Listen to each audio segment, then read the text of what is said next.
Abe masana ijo. Ada si aina lagi babai ga hadi ko kapak tu ni ba. Ada monda hai be adre. Ada ngasi blog sik teng hore. Aji hai sigi ano bo mic lae bo ko. Ai si ju kamain jo ge test or gai hai ra ke. Ada ngasi chatoi mkhom jina ai am phat o phom ne kamain to wi kam ke lei have the yem energy.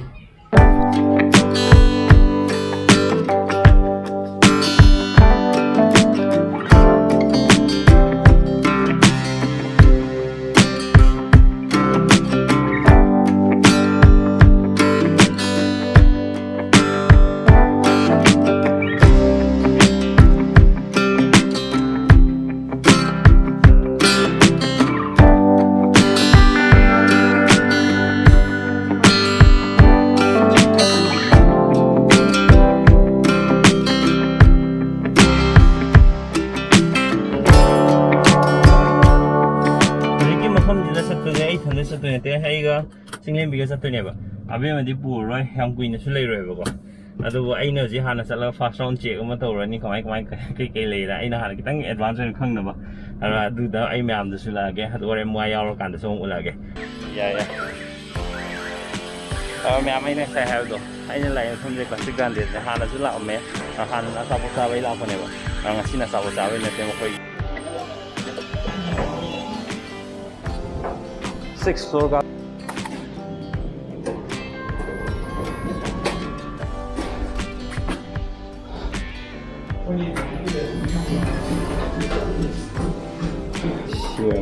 the floor markers as guidance for social distancing measures and I find it have memory liminar gadi tung on generally ko memory den ko ade antore Sisi hello akhirnya habis dah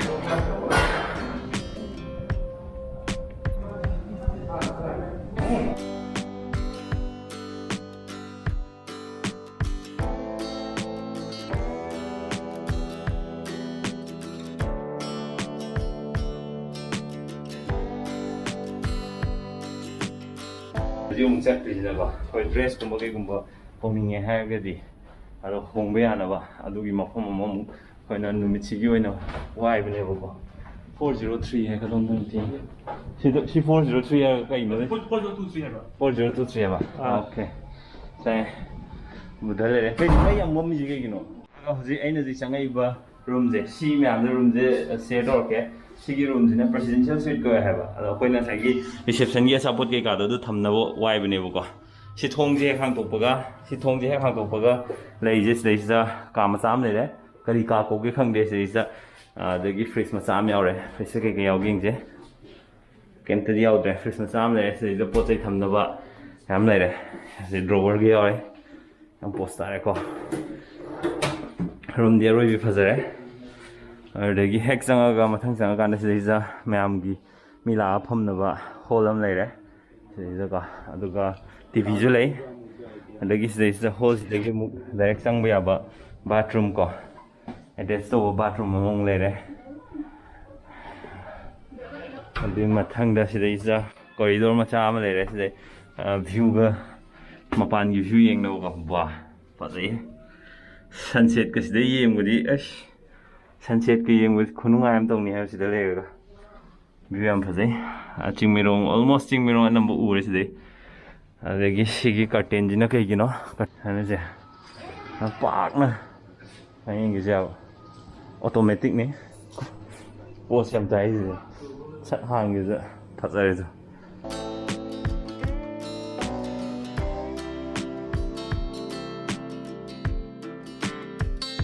sila mathang the bedroom le rest is da the bedroom diga test over bathroom le rest is the one bathtub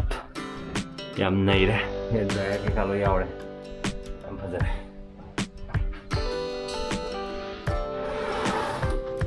sisina siwan hamna ko adagi locker am yaw anung sida ko yaw laundry bag le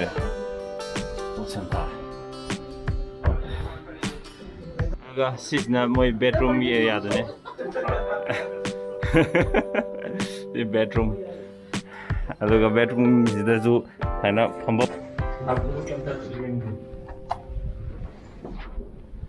demo ꯑꯝꯇ ꯎꯠꯀꯦ ꯃꯣꯏ ꯂꯦꯞꯇꯣꯏꯁꯦ ꯁꯨꯃꯥꯏꯅ ꯊꯨꯟ ꯂꯣꯟꯖꯅ ꯍꯥꯏꯕ ꯁꯨꯃꯥꯏꯅ ꯑꯗꯨ ꯁꯤ ꯃꯌꯦꯛ ꯁꯦꯡꯕ ꯂꯥꯏꯠ ꯐꯖꯔꯗꯤꯀꯣ ꯃꯌꯦꯛ ꯐꯖꯅ ꯁꯦꯡꯕꯅꯦ ꯁꯤꯁꯦ ꯑꯩ ꯉꯁꯥꯏ ꯍꯥꯏ ꯑꯗꯨꯃꯥꯏꯅ ꯔꯥꯎꯟ ꯃꯩ ꯆꯠꯊꯣꯛꯎꯔꯦ ꯑꯗꯣ ꯍꯧꯖꯤꯛ ꯑꯃꯨꯛ ꯃꯈꯣꯏ ꯑꯃꯨꯛ ꯂꯧꯕ ꯆꯠꯂꯨꯔꯁꯤ ꯔꯪ ꯇꯩꯕ ꯈꯔ ꯂꯣꯏꯁꯜꯂꯛꯑꯦ ꯃꯃꯥꯡꯒꯤ ꯁꯨꯃꯥꯏꯅ ꯑꯣꯏꯔꯦ ꯃꯁꯛꯁꯦ ꯄꯨꯂꯞ ꯔꯥꯎꯟ ꯇꯩꯗꯧ ꯋꯥꯠꯂꯤ kuina chatlidana ai khazar yare khaba habdi yare kari ne oyambasi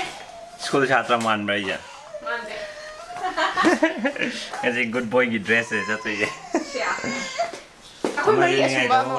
ni ai to bore to ni ai to gana ka no ke ani ki na kale si di mo snatra ne be mo no akhoi di ki de jo ha ni akhoi di adum ba dai lai ya ba dum chi lai ya ai nam salo be mo ye anam salo ni ge lai mu ko very good finally mama ki bo loi re ba cha thubi bye bye thank you horo bye bye chào cha chi ko chào chi ko bye bye bu bi ni ga khaliyo ga ni bye bye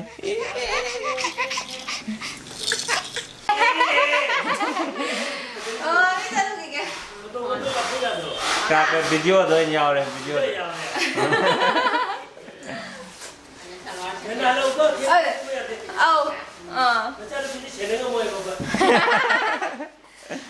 Bye bye. Traffic jam đó bận lại cái này đi. Nâng khảo gì dầu ra rồi. Mà nó bị ngại với cái stage này just say vậy. Background gì cũng xoay tao cả nó phát gì vậy.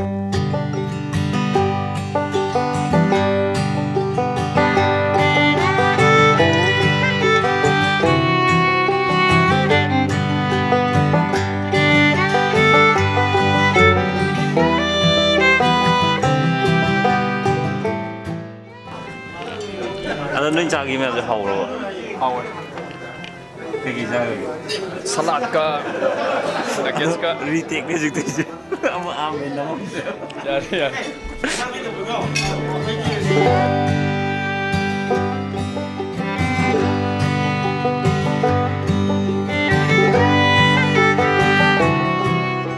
Khoi si mafam ji ga ina yam interesting oi part che ga ina kan da sai gi view phaza yam hong de sim yam interesting oi alu floor da ga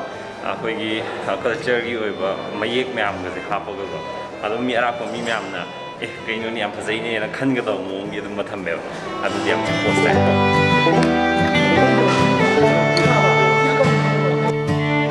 smaina ga igi editing table am ga le chin hoi ni ha light ka je makha thala sida computer ji khilla chin hoi ni ha editing table smaina ga si lei smaina lei ra bai isa gi wen aruga adu ina kan da dum bedroom ji smaina dum lei ra ba adu ji khurung ai am tong ni ha ka ji ku phaza je shuma ka am pa me ai ho epi din ti chen yam phazare si yo je camera du ni ko